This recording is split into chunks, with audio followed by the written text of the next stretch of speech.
Bonjour Liska, bienvenue chez Évidence. Merci. Et la fédération des trucs qui marchent. Allez, on vous emmène.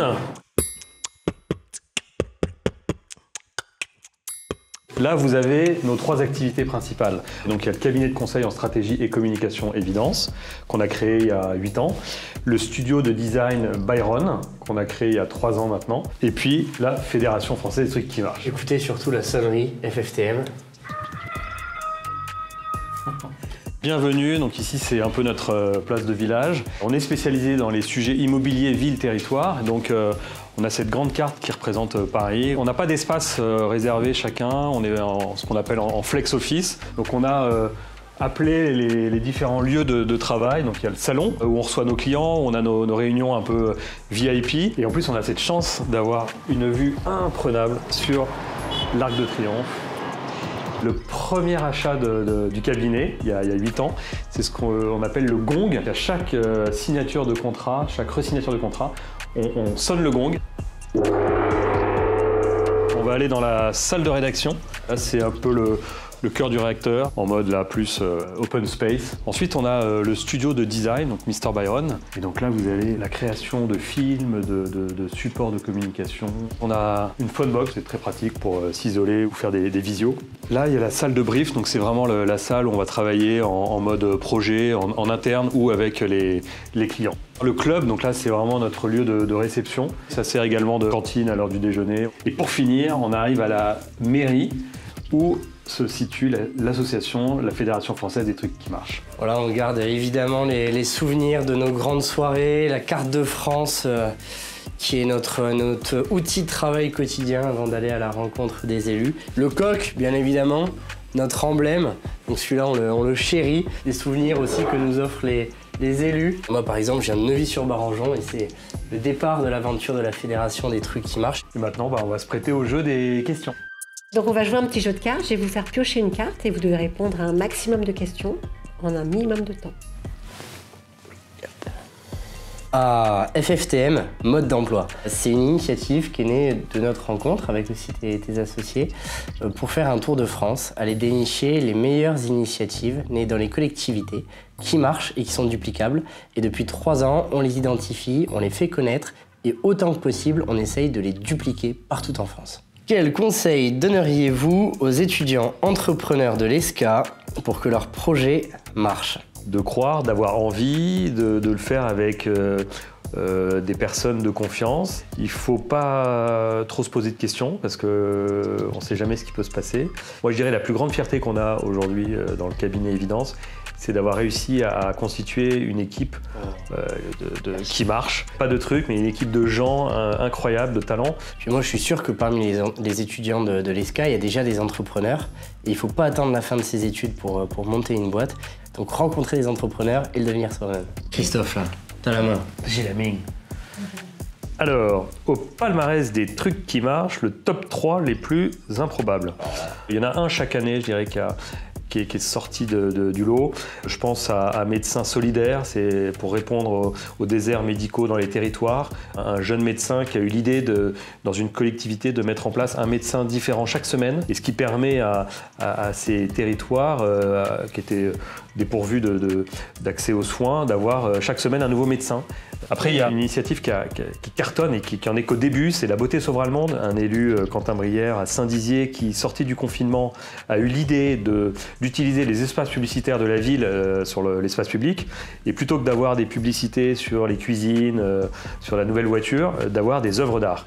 Et ça c'est un carton. Cette année, tu dirais qui, toi ?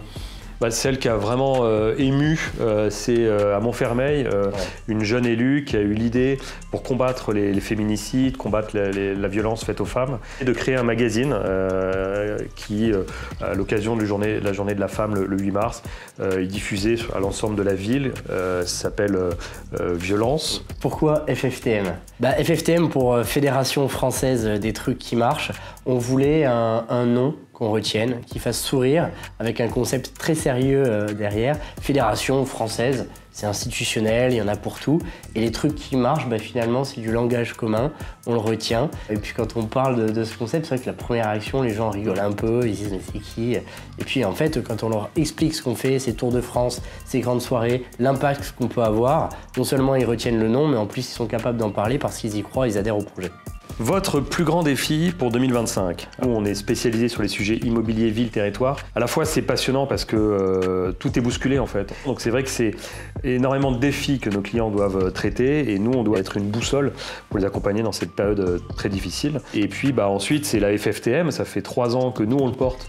Au niveau des ressources financières, au niveau des ressources humaines. Notre principal défi tous les matins quand on se lève, c'est trouver des partenaires parce que tout le monde adore ce truc, mais pour que ça puisse continuer de marcher, pour que ça puisse continuer de se déployer dans l'ensemble des territoires, il nous faut des sous, il nous faut des partenaires. Et donc rejoignez-nous, hein, c'est l'occasion de lancer un appel parce que je pense que tu diras pas le contraire.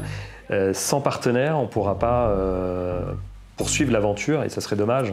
Si vous étiez ministre, vos 3 priorités pour susciter l'envie d'innover en local. 3 mesures, ça serait revoir les investissements dans ces territoires un peu plus reculés. Ça serait peut-être davantage revoir la représentativité au niveau des instances nationales. Et la 3e mesure, ça serait pour davantage donner la parole à ces élus de terrain qui font des choses vraiment remarquables et qui n'ont pas de leçons à recevoir du national et de Paris. C'est aussi redonner de la fierté à tous ces Français qui vivent dans des territoires qui sont parfois les oubliés de la République. Et pour ça, c'est donner aux élus locaux les moyens de porter des actions ambitieuses pour redonner vie à des territoires qui ont plein de choses à montrer. Pourquoi un truc qui marche? Hasard ou travail acharné? C'est un mix des deux. C'est un travail acharné, évidemment, des équipes municipales. Il n'y a rien sans passion, il n'y a rien sans courage. Et puis, il n'y a rien sans un collectif derrière. La force de ces trucs qui marchent, c'est pour ça que ça marche, mais c'est finalement la capacité à fédérer autour, à créer de la sympathie et à susciter de l'engagement. Alors, le truc qui marche, du plus fou au plus exportable. Le plus fou, avec Raphaël, on a été dans le Béarn. On a rencontré Jacques Pédéontas, qui est le maire de Las, qui est un village de 140 habitants, qui, un jour, en 2009, je crois, a écrit au président de la République en s'autoproclamant principauté. Et il en a fait une vraie marque d'attractivité du territoire. Aujourd'hui, il vise 80 000 visiteurs, donc pour un village de 140 habitants.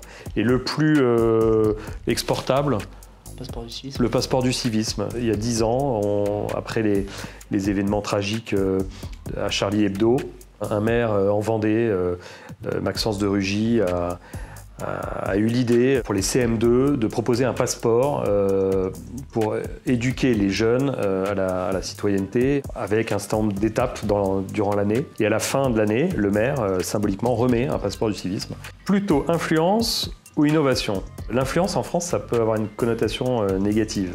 Nous, c'est de l'influence positive, constructive, et on fait très attention quand on met en relation des élus ou avec des acteurs privés, qu'il y ait un équilibre et que les deux ont un intérêt à se rencontrer. Et l'innovation, en fait, l'innovation, elle est partout, donc c'est pas l'un ou l'autre. Aujourd'hui, on peut pas...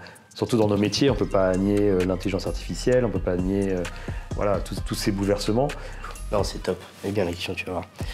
Un truc qui marche à l'étranger que vous voudriez voir en France. Ça tombe bien parce qu'on a lancé une nouvelle activité l'année dernière. On a appelé ça City Expedition. Et donc, on prend un groupe d'une vingtaine de dirigeants du secteur de la ville et de l'immobilier qu'on emmène quelques jours durant dans une ville à l'étranger. On cherche aussi à s'inspirer de ce qui se fait de mieux ailleurs. Récemment, on a fait un petit tour aussi aux Pays-Bas où voilà, c'est l'empire du vélo, mais où toutes les mobilités et toutes les voiries ont été repensées pour permettre à tous de se déplacer d'un point A à un point B avec un vélo, avec des petites choses toutes simples, mais les petits anneaux qu'on retrouve à côté de la porte d'entrée chez les habitants où on peut attacher son vélo, c'est tout bête, mais ça marche. Pourquoi pas demain en France? Donc on s'intéresse aussi aux trucs qui marchent en Europe, dans le monde, et on ne cesse de s'émerveiller par ces beaux voyages. Merci à tous les deux pour cet échange, c'était super intéressant, c'était un plaisir d'avoir été accueillis chez vous et j'espère à bientôt. Merci Leska d'être venu nous rendre visite, on était très heureux de vous accueillir. J'espère que ça donnera envie à des étudiants ou des alumni de nous rencontrer. Et puis soutenez la Fédération française des trucs qui marchent parce que faut que ça marche, quoi. Puis encore quelques mois, j'étais encore étudiant, donc je souhaite à tous les étudiants d'avoir leur diplôme, de trouver aussi leur Christophe, leur mentor qui les accompagne dans les premières années, jeunes années de vie professionnelle, parce qu'on a besoin d'être soutenu, d'apprendre aux côtés de plus expérimentés. Et puis, je leur souhaite aussi d'être entrepreneurs, parce qu'on a beaucoup de plaisir à créer, à croire en son projet et à le faire naître.